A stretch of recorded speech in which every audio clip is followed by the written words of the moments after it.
Bismillahirrahmanirrahim and Assalamu alaikum. Dear students, in our today's lesson, we will see the details of another phylum which is called the phylum Cnidaria, or this is also known as the phylum Coelenterata. So first of all, have a look in the members of this phylum. First of all, these are the jellyfishes. These are the different type of jellyfishes which belongs to this phylum or the phylum Cnidaria. Next member is the Hydra. This is an also important member which is showing the general characteristics of this phylum. These are the coral colonies, and the coral colonies are making the coral reefs in the sea. Here you can watch the brain coral. These are the sea anemones. This is the sea pen due to its shape. Like the old pen, this is called the sea pens. These are the sea fans. So these all are the important members of the phylum Cnidaria. Now we will talk about the general characteristics of this phylum. Their bodies showing the radial symmetry.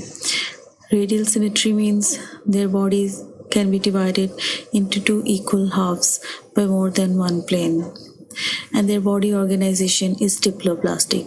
So only this phylum, which is the phylum Cnidaria or the Coelenterata, belongs to the group A, group Radiata, because their body is radially symmetrical, and they are the only diploblastic organisms whose bodies are made up of just two germ layers, which are the endoderm and the ectoderm. And between the ectoderm and the endoderm, another jelly-like material is present, which is called the mesoglia. This is made up of the non-cellular or the non-living tissues or the material. So their body cavity is the acoelomates because they don't have any kind of body cavity at all. So they belongs to the group acoelomates. Another important character of this phylum is the polymorphism. What is the polymorphism? This is actually the existence of the single organism in more than two different, you can say in more than one different morphological forms, and the existence of these two different forms or the individuals or the zooids in a colony is actually for the performance of the different kinds of functions. So the example of this polymorphism is the best given in the obelia.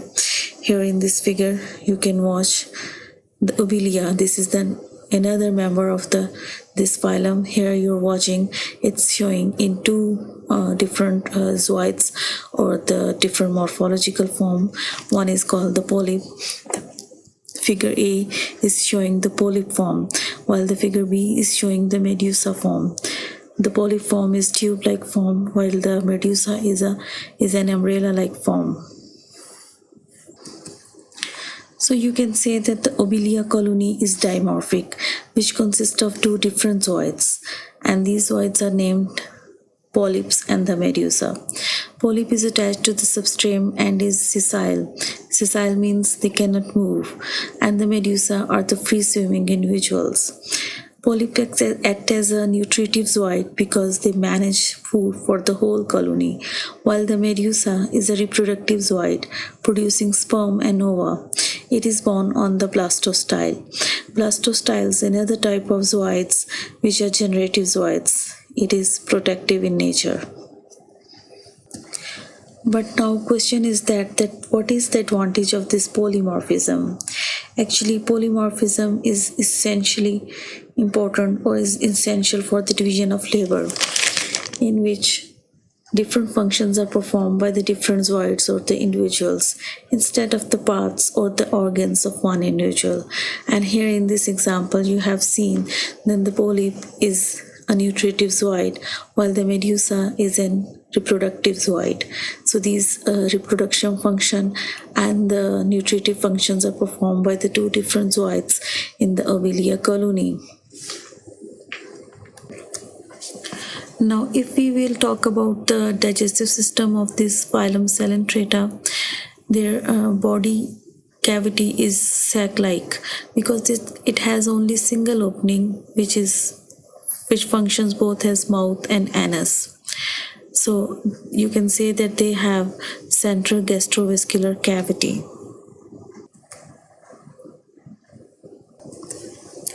Now look at the details of their nervous system.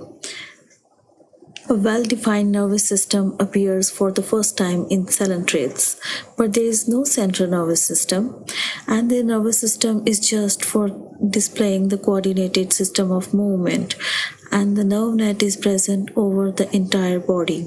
Sensory cells concentrated near the mouth, which are called the tentacles. And here you're watching near the mouth, these are the tentacles which can detect light, chemicals, or these are sensitive to touch.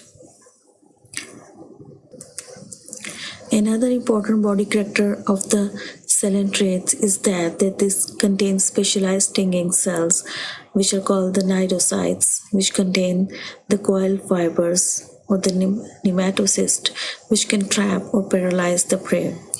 As soon as the organism touches the tentacles, these nematocysts fired, and they can, by releasing some poisons, they can paralyze the organism.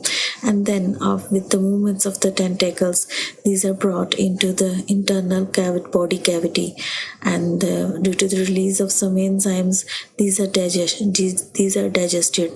So as far as the digestion is concerned, like the porifera, these have two types of digestion: the extracellular digestion, which takes place in the body cavity, and the intracellular digestion, which is actually takes place in the cells of the endoderm.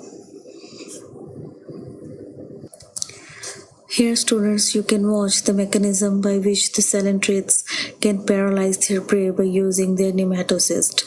Here you're watching the nematocyst coil prior to release. Then the nematocyst release to capture its prey. These are the stinging cells found in the coral tentacles, incoiled and release the poisons actually. Now, as far as the reproduction is concerned, they have two types of reproduction, sexual and asexual. They are dioecious. That means that both of sexes are separated in these coelentrates. They have the external fertilization. External fertilization means outside the female body, and the egg and sperm form the planula larva. That means they can show both direct and indirect type of development. In the direct development, there is no larva formation, but in the indirect development, they are showing some specialized larval form which is called the planula larva, and their asexual reproduction is through budding. Now students, have a look about another important character of the phylum Coelentrata, that is called the alternation of generation or the metagenesis. What is the alternation of generation? This is a phenomena in which the asexual zooid or the individual produce the sexual individual or the zooids, and the sexual zooids produce the asexual zooid. This is known as the alternation of generation or the metagenesis. For example, the life cycle of the obelia is the best example of the metagenesis. Here you're watching the life cycle of the obelia, and you know that there is two zooids which are known as the two important zooids, which are known as the polyp, which is a tube-like zooid, and the medusa, which is an umbrella-like zooid. Here you're watching both type of the zooids, and this polyp is actually the asexual zooid. Polyp reproduce asexually by budding to form the medusa, while the medusa is the sexual zooid. It is reproduced sexually by means of sperms and eggs to form the polyp. Thus there is an alternation of generation in which the polyp with the sexual regeneration form the medusa in the obelia life history. So this is an important character of the phylum Coelentrata. Now next thing is about the circulation and the respiration system in this phylum. So both in this phylum, open circulation system is present, and the body contraction creates the currents to circulate the materials through the gastrovascular cavity, and the diffusion moves the substances in and out of the cells. So you can say the respiration, there is no special respiratory system. This is occurring only through the simple method, which is the diffusion. And as far as the excretion is concerned, as you know, that they have just one opening, which is acting both as a mouth and anus, so the solid waste expelled through the mouth opening. Students, here you're watching the coral colonies. The corals are the colonies of the polyps contained in a hard calcium carbonate skeleton, and they are specialized for forming the coral reefs in the sea. What are the coral reefs? These are the huge volumes of the calcium carbonate in the sea formed by the skeleton of these stony corals actually. So this is an important, you can say, the economic character of these members of the phylum Coelenterata. Now students, we will talk about an important member of the phylum Coelenterata, which is known as the Portuguese man of war, or simply just the man of war. It is also known as the blue bottle or the floating terror. The blue bottle name is associated with its color, which is blue or the violet, and this is also called the floating terror. It is found in the Atlantic Ocean and the Indian Ocean. It is considered to be the same species, the Pacific man of war, which is found mainly in the Pacific Ocean. So actually here you're watching this blue color bag on the body of this man of war actually, which is filled with the air, and this is giving buoyancy to this body, and due to this character it can float easily on the high tides.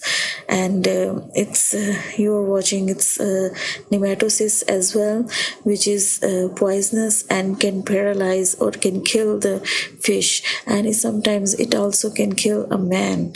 So this is known as the man of war or the Portuguese man of war. This is an important member of the jellyfish like coelentrates.